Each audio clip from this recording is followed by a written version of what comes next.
Okey, hari ini kita tengok 4.4b mengungkapkan matriks dalam pendarapan suatu matriks dengan suatu nombor. Okey, jika anda masih ingat, kita sudah belajar pendarapan suatu matriks dengan suatu nombor juga dikenali sebagai pendarapan skala dalam 4.4a. Dan kita sudah belajar sebelum ini. Okey, so ingatan, pendarapan satu nombor dengan satu matriks yang lain, dia juga dikenali sebagai pendarapan skala. Okey, soalan dari contoh 12 muka surat 100 ini minta kita ungkapkan matriks yang diberikan sebagai pendarapan satu nombor dengan satu matriks yang lain. Satu nombor di sini adalah berkaitan dengan faktornya. So, kalau cikgu cakap nak cari faktor, okey, jadi kita mesti fikirkan pemfaktoran jenis satu yang kita sentiasa kait dengan sifir. Okey, mari kita tengok soalan untuk pemahaman yang lebih lanjut. Okey, sekarang cikgu beri nombor 2, 4 dan 8. So, 2, 4, 8 ada muncul dalam sifir apa? Ada muncul dalam sifir 2. So, cikgu cuba fikirkan, adakah highest common factor bagi sini adalah 2. So, kita fikir, okay, kalau cikgu ambil sifir-sifir lain, cikgu tak akan jumpa tiga-tiga nombor ini kan?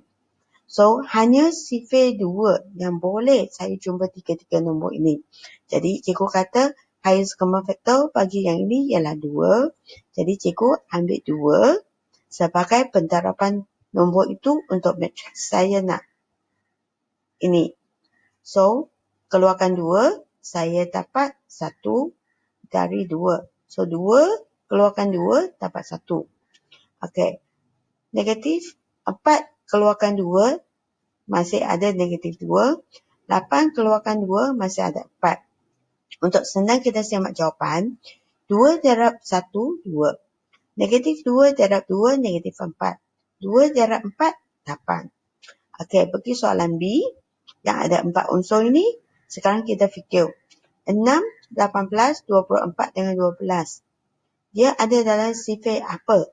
Dan sifir yang paling tinggi nilainya kita ambil adalah 6. Sebab 6 darab 2, 12. 6 darab 4, 24. 6 darab 3, 18. 6 darab 1, 6. Okay, so kita kata highest common factor bagi 4 nombor yang diberikan sebagai unsur dalam matriks ini ialah 6. So, tulis 6 dan kita boleh semak balik 6 darab 1, 6. 6 darab 3, 18. 6 darab negatif 4, negatif 24. 6 darab negatif 2, negatif 12. Okay, sudah kita selesai soalan dari contoh. Sekarang kita tengok latihan 4.4b. Okey, soalan 1. Salin dan lengkapkan setiap persamaan matriks yang berikut. Okey, so kalau cikgu tengok 3 dengan 15, cikgu dapati mereka ada dalam sifir 3. Jadi terus saya keluarkan 3 dan saya dapat 3 darab 1, 3. 3 darab negatif 5, negatif 15. Dan soalan ini sudah membimbing kita dengan dia telah memberikan faktor yang berkenaan. So, ini lagi senang kan? So, lepas tu kita pergi B. 4, negatif 12, 16. So, kalau kita perhatikan nombor ini, kita dapati dia ada dalam sifir 4. So, 4 kali 1, 4. 4 kali negatif 3, negatif 12. 4 kali 4, 16. Okey, saya rasa kita terus pergi C sudah. Okey, C diberi setengah sebagai faktornya. So, kita fikir setengah kali 2 baru 1. Setengah kali 4, 2. Setengah kali negatif 6, negatif 3. Setengah kali 1, setengah. Okey. Lepas tu, kita pergi ke D. Negatif 8, 2, 2, 10, 4, 6. Semua dalam sifar 2. So, dia beri highest common factornya ialah 2. Jadi, 2 darab negatif 4 dapat negatif 8. 2 darab 1, 2. 2 darab negatif 1, negatif 2. 2 darab negatif 3, negatif 6. 2 darab 2, 4. 2 darab 5, 10. Okey. Soalan 2. Masih kehendak yang sama. Jadi, kita fikirkan dari sifar 7. 7 darab 2. 7 darab negatif 7. Soalan B. Okey, dia beri sifar 2. So, kita terus fikir sifar 2. Sebab highest common factor yang diberikan ialah 2. Okey, soalan C. Diberi setengah. So, fikirkan setengah darab apa boleh dapat 1/4. Kalau rasa susah nak fikirkan, boleh terus ambil 1/4 bahagi setengah, dapat setengah. 2 bahagi setengah, dapat 4. Negatif 1 bahagi setengah, dapat negatif 2. Setengah bahagi setengah, dapat 1. Pun boleh. Okey, pergi ke soalan D. Nampak semua nombor ini dari sifar 5 kan? So, terus kait dengan sifar 5. Okay. So, sini kita nampak apabila kita sebut penterapan nombor dengan matriks, kita sentiasa kait dengan highest common factor yang berkait rapat dengan sifar. Jadi, soalan 3 juga sama. Kehendak dia masih penterapan satu nombor dengan matriks yang diberikan. So, KA, K ialah nombor, manakala A ialah matriks. Soalan ini berikan matriks A ialah 4 unsur. So, kita kait terus. Kalau saya dapat 2, 4, 6 sifar, dia ada muncul dalam sifar apa? Apa hubungannya dengan yang sini? So, apa nombor yang boleh diwakili dengan K? Mestilah sifar 2. Iaitu kita perlu darab 2. Baru kita dapat nombor-nombor berkenaan. So, kita ambil 2 darab 1, 2. 2 darab 2, 4. 2 darab negatif 3, negatif 6. 2 darab sifar, sifar. Okey, soalan B pula.